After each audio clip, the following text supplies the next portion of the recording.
Today we will demonstrate the replacing of the end cap assembly on the Taskmaster 3 valve. The end cap is located on the end of the valve body. The piston shaft goes through this end cap. There is an O-ring inside here. If that O-ring gets worn, there will be a leakage, at which time this end cap and seal must be replaced.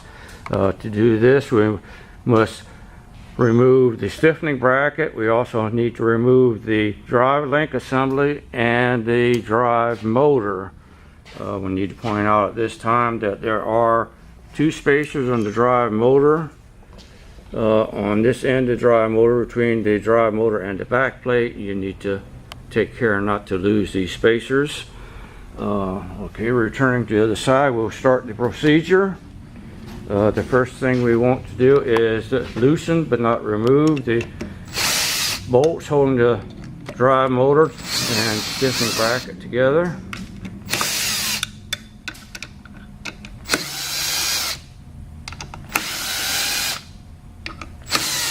Okay, we will next remove the hitch pin. Just simply snaps off and push the piston into the valve out of the way. Now the two large Allen head screws can be removed. The long handled Allen wrench works well for this operation.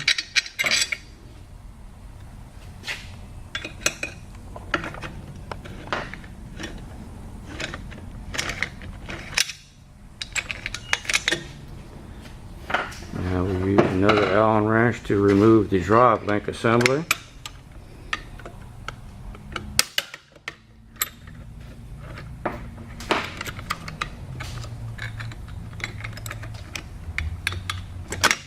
You'll notice that everything is loose at this time, which is what we want. First, we want to remove the two front screws with the spacers. Make sure you put your hand beneath there to catch the spacer as it falls out.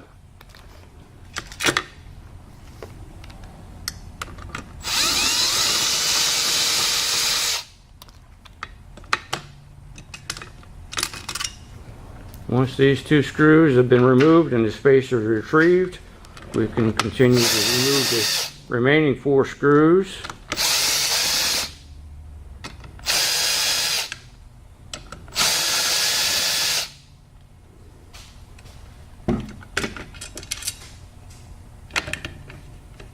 You can kind of hold things together with one hand while removing the screws.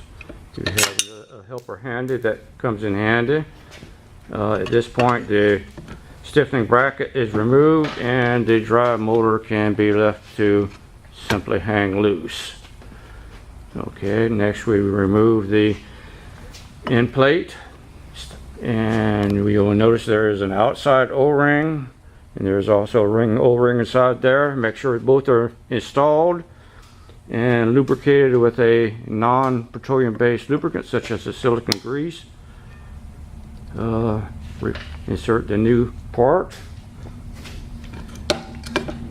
Now we will go back in the opposite order. Hold up the drive motor with one hand. Line up the stiffening bracket. And insert one or two screws to hold everything in place. Do not tighten these screws at this time. We need to leave some slack to move things around.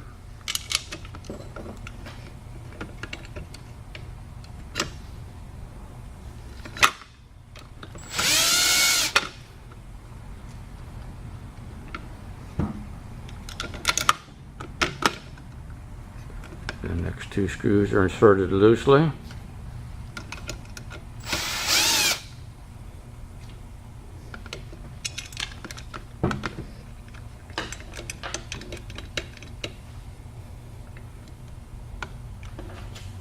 Now from the opposite side, we will insert the screw on one side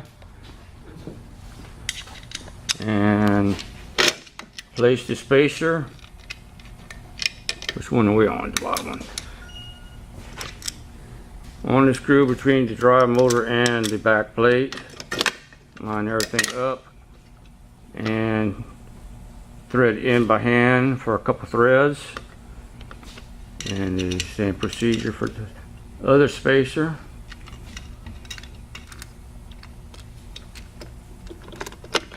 You'll notice we got everything lined up. Now these screws are screwed in loosely. Do not tighten any of the drive motor screws yet. Back around the other side. We should now insert the two large Allen head screws.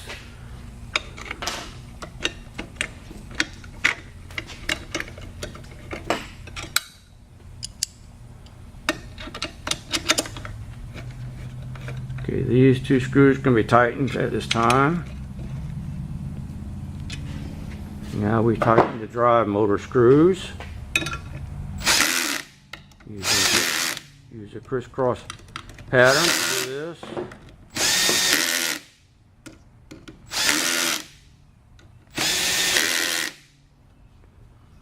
Now the drive link is reattached.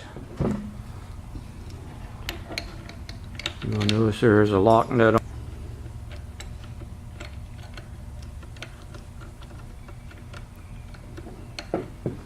Okay, the set screw is tightened first. Make sure it's securely tightened. And tighten the lock nut. The drive link should be even with the end of the shaft. After we move the piston back into position.